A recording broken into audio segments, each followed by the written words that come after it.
I have been living in England for exactly 2 years, and I need to confess something. My brain has fundamentally, irreparably rewired itself.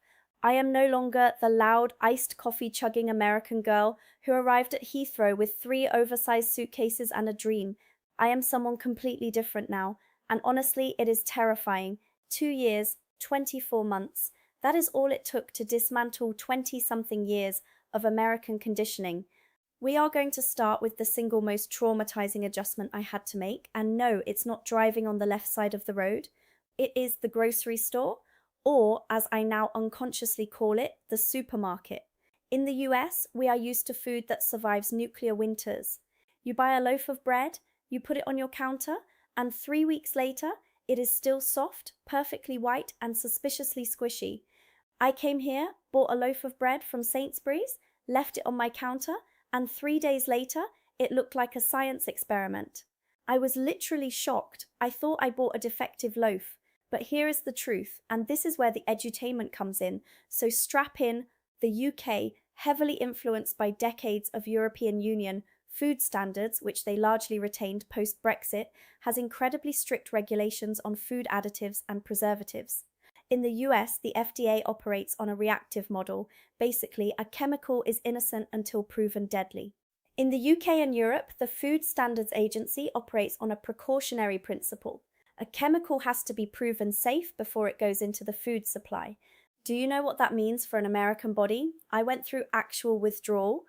The FDA allows things like potassium bromate in American bread to strengthen the dough, a chemical literally banned in the UK, Canada, and the EU because it's a suspected carcinogen, and the food dies.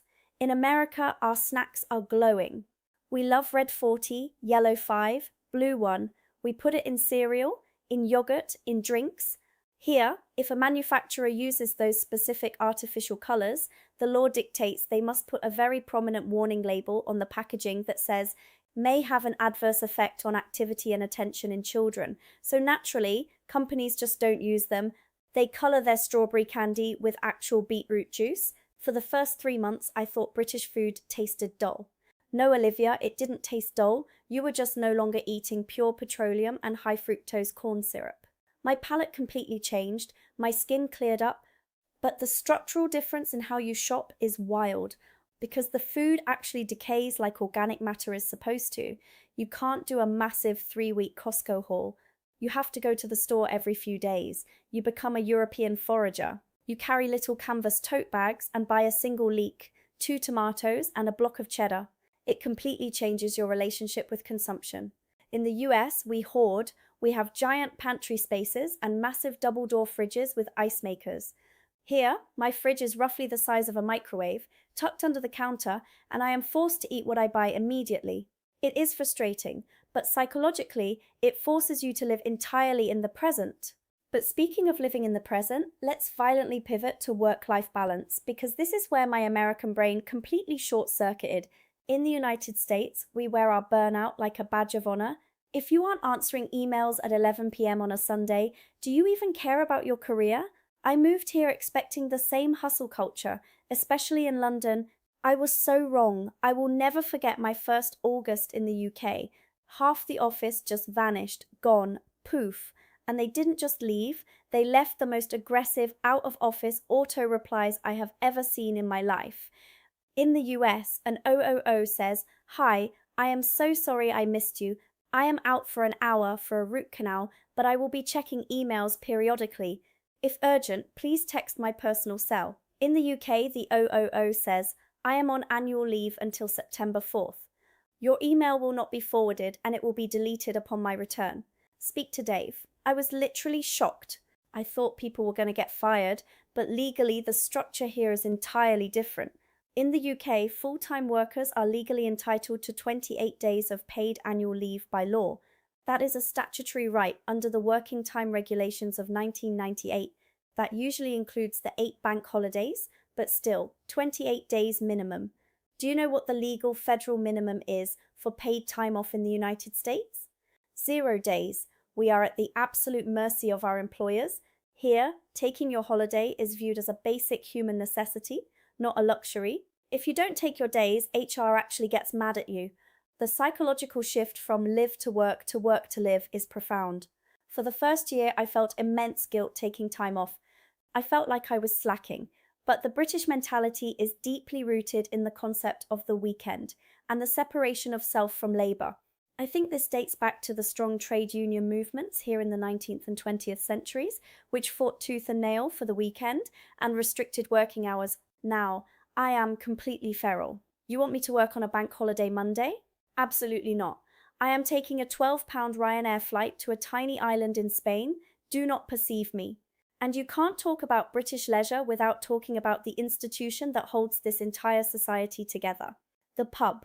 We need to talk about the pub, and more specifically, the absolute social terror of the rounds system.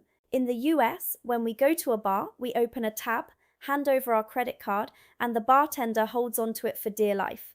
You order your drinks, your friends order theirs, and at the end of the night, maybe you split it, or maybe you just pay for your own.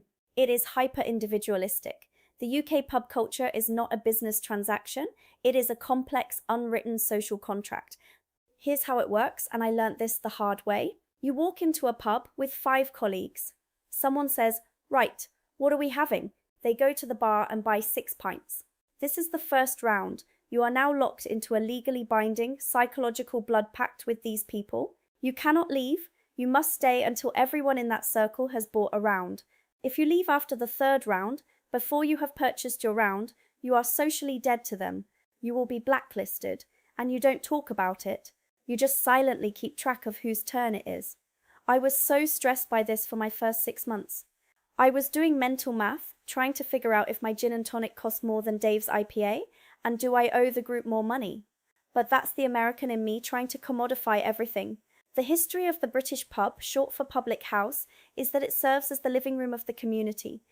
In the 18th and 19th centuries, homes were small, crowded, and often lacked heating. The pub was the 3rd place. It was where you went for a fire, for company, for news. The round system isn't about perfectly balancing a ledger, it's an expression of communal trust. It's saying, I provide for the group provides for me. Over the course of a year, the cost all comes out in the wash. Once you surrender to the round system, it is deeply liberating. But it does mean that if you go out with 4 people, you are drinking 5 pints. Minimum, you have no choice. The mathematics of British socializing literally mandate binge drinking, which brings me to the absolute chaos of British housing. Because when you stumble home from that pub, you are entering a building that is actively fighting against you. I love my flat, I do. But American homes are built for comfort. We have central air, massive water heaters, and electrical outlets everywhere. When I moved into my British flat, I went to plug in my hairdryer in the bathroom, and there were no outlets. None. Just a weird 2-prong plug labelled shavers only. I was so confused. I thought my bathroom was just unfinished. No, it is literally against the law in the UK to have standard electrical sockets in a bathroom. It falls under the IET wiring regulations. Because British homes are historically older and plumbing and electricity were often retrofitted, the laws are incredibly strict about water and electricity proximity to prevent electrocution. So I have to dry my hair sitting on the floor in the hallway, looking into a mirror propped up on a chair. And then there is the kitchen, or rather the appliance that haunts my nightmares, the combined washer-dryer. Because UK houses are so old, the UK literally has the oldest housing stock in Europe, with over 20% of homes built before 1919. Space is at an absolute premium. There are no dedicated laundry rooms, so they stick the washing machine under the kitchen counter right next to the oven. And because they don't have space for a separate dryer or the venting required for it, they use a single machine that washes your clothes and then ostensibly dries them. I say ostensibly because it does not dry them. It bakes them in a humid steam chamber for 4 hours until they are hot, damp, and smell slightly of despair. You then have to take them out and drape them over a folding clothes horse, which you place next to the radiator, essentially turning your living room into a swamp. I was so angry about this for a year. I missed American dryers so much. But then I looked at the history. Victorian brick houses were designed to breathe, using coal fires to draw air through the property. We ripped out the fires, blocked the chimneys, and sealed the windows with double glazing. Now, the moisture has nowhere to go, hence the national British obsession with damp and black mold.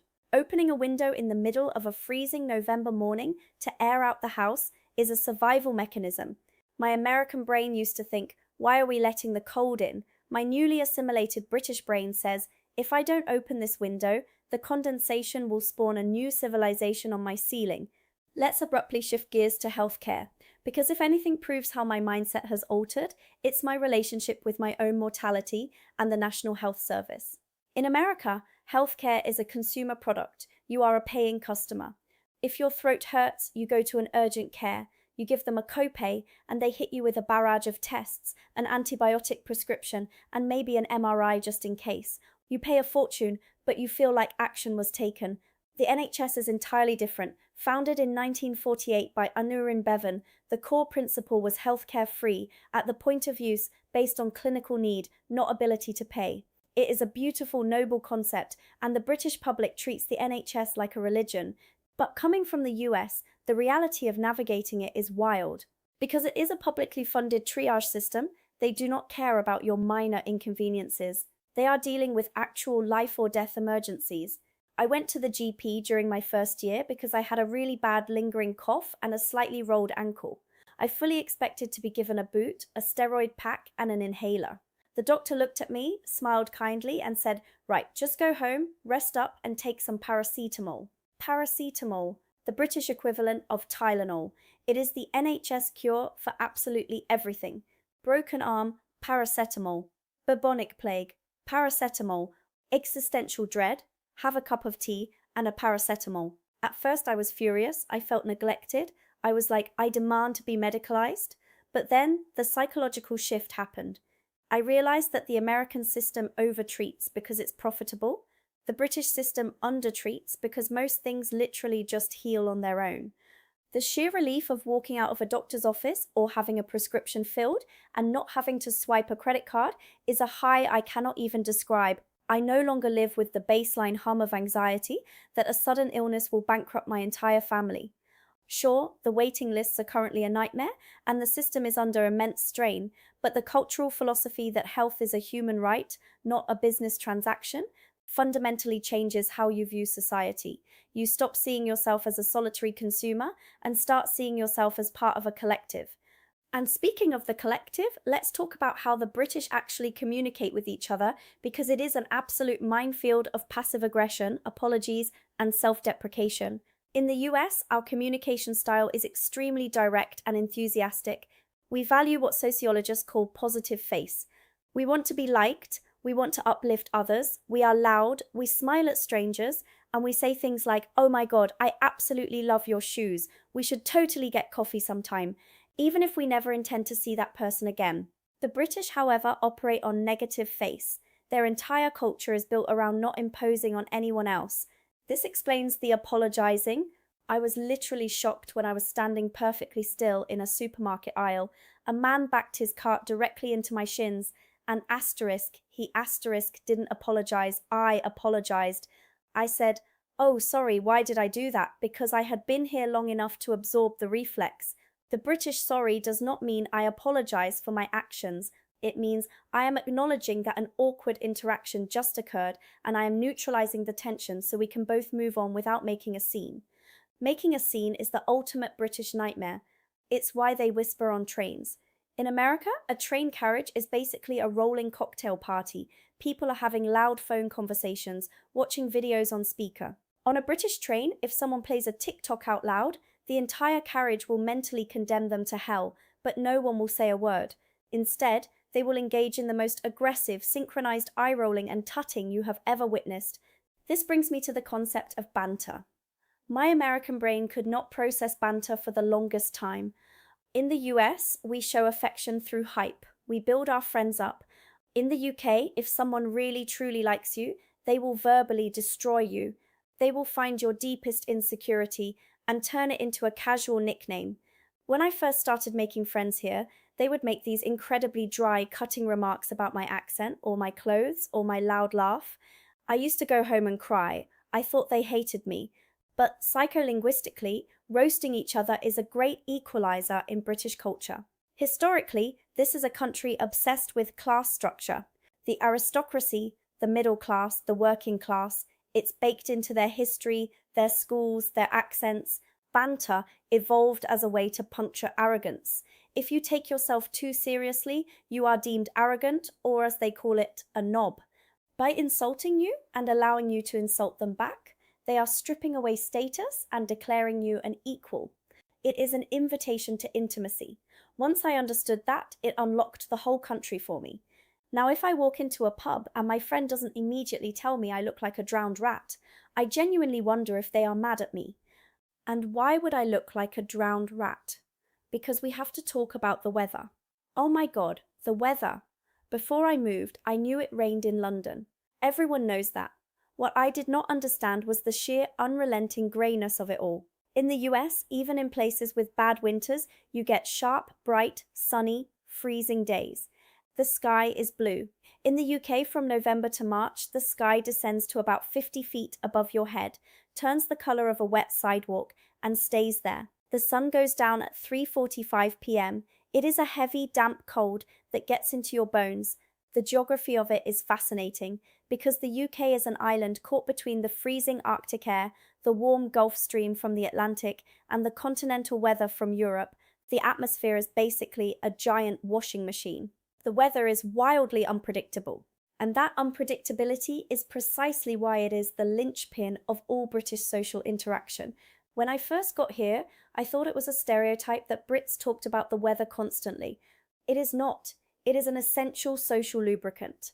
Because remember what I said about them hating to impose and being terrified of awkwardness? The weather is the ultimate neutral, safe topic. You can stand at a bus stop next to a total stranger, look up at the sky and say, "Bit miserable out, innit?" And you have instantly formed a bond. You aren't asking them about their job, their politics, or their personal life, which would be intrusive. You are uniting against a common enemy. It is brilliant. I now check the BBC weather app 4 times a day, not because I actually need to know the forecast, but because I need to gather ammunition for small talk at the post office. Let's do another massive pivot. We need to talk about money, taxes, and the concept of tipping, because my American financial anxiety has completely mutated. In the US, the price you see is never the price you pay.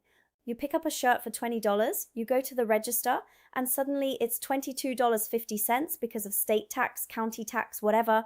You go to a restaurant, order a $15 burger, and by the time you add tax, a mandatory service charge, and a 20% to 25% tip, because the waiter relies on tips to legally survive, you're paying $30. When I got to England, the price tag honesty blew my mind. If a coffee says it is £3.40, you tap your card and it charges you exactly £3.40. The VAT value-added tax, which is currently 20%, is already baked into the display price. It is the law. It is so deeply logical that it makes me furious at the American system. And tipping. The tipping culture here is entirely different. In the US, tipping exploded after the Civil War as a way for employers in the hospitality and railway industries to essentially avoid paying a wage to newly freed slaves.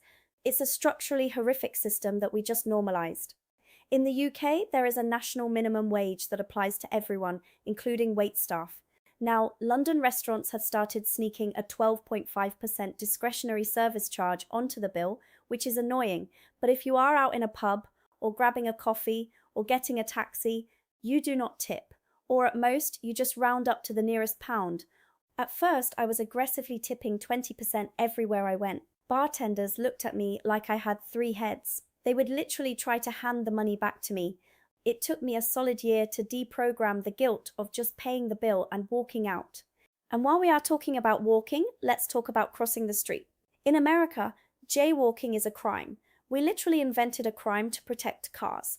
In the 1920s, when automobiles were taking over cities and running over pedestrians, the auto industry ran a massive propaganda campaign to blame the pedestrians. They coined the term jaywalker, a jay being a derogatory term for a country bumpkin who didn't know how to navigate a city. It became law. If you cross against the light in the US, you can get a ticket. In the UK, jaywalking does not exist. It is not a legal concept. Pedestrians have immense rights. If you want to cross a busy road in London, you just assess the risk, step out into the traffic and walk. It is basically real-life Frogger. And the cars will stop. or at least swerve. For the first few months, I would stand at empty intersections at 2 a.m., waiting for the little green man to appear, while grandmothers with rolling shopping bags just marched right past me across 4 lanes of traffic. Now, I step out into moving traffic with the reckless confidence of a medieval king. The psychological shift from the car owns the road to I am a squishy human and you legally must yield to my meat vessel is incredibly empowering. This extends to driving too. The UK road infrastructure is ancient. Some of the country lanes were literally mapped out by the Romans or just follow old sheep paths.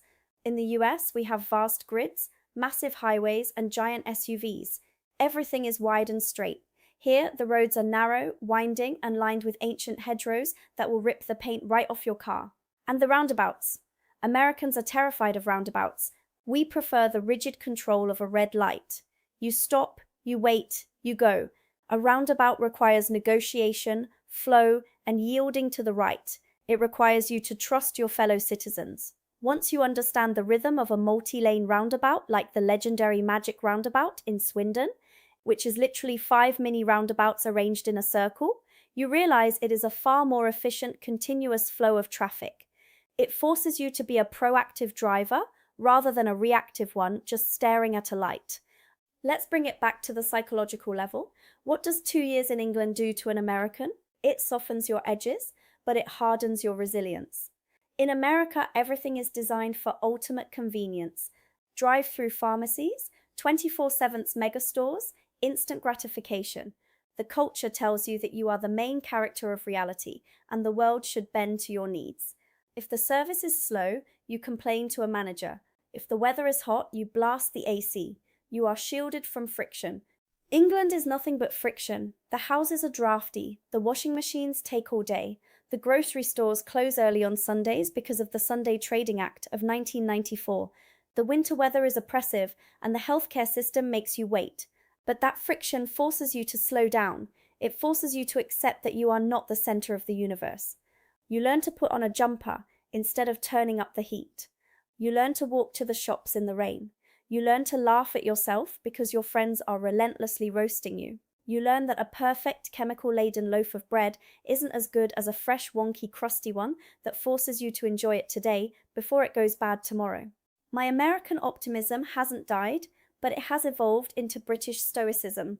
The phrase "keep calm and carry on" has been commodified into a cheesy poster, but the underlying sentiment, getting on with it without making a fuss, is deeply ingrained in the DNA here. When the trains go on strike, which they do constantly, people don't scream at the ticket agents. They just sigh, say typical, and find another way home. There is a communal acceptance of mild misery that is actually incredibly comforting. You don't have to be happy all the time. In the US, there is a toxic positivity that demands you always be living your best life. In the UK, it is perfectly acceptable to be having a mediocre day. In fact, people prefer it. If someone asks, "How are you?" and you say, "Not too bad," that is considered the peak of human joy. 2 years in England has made me quieter on trains, bolder in traffic, far less anxious about medical bills, and deeply appreciative of a good pup. I apologize to inanimate objects when I bump into them. I have strong opinions on which brand of tea bags is acceptable. It's Yorkshire Gold, obviously. Anything else is sweepings from the factory floor. I own a hot water bottle and I use it unironically. I am no longer the person I was when I boarded that flight in New York. I have been slowly, methodically dismantled by inconvenience, banter, and a lack of artificial food dye. And honestly, I wouldn't trade it for the world. But I swear to God, if I have to hang dry one more pair of jeans in my living room in the dead of winter, I am going to lose my absolute mind.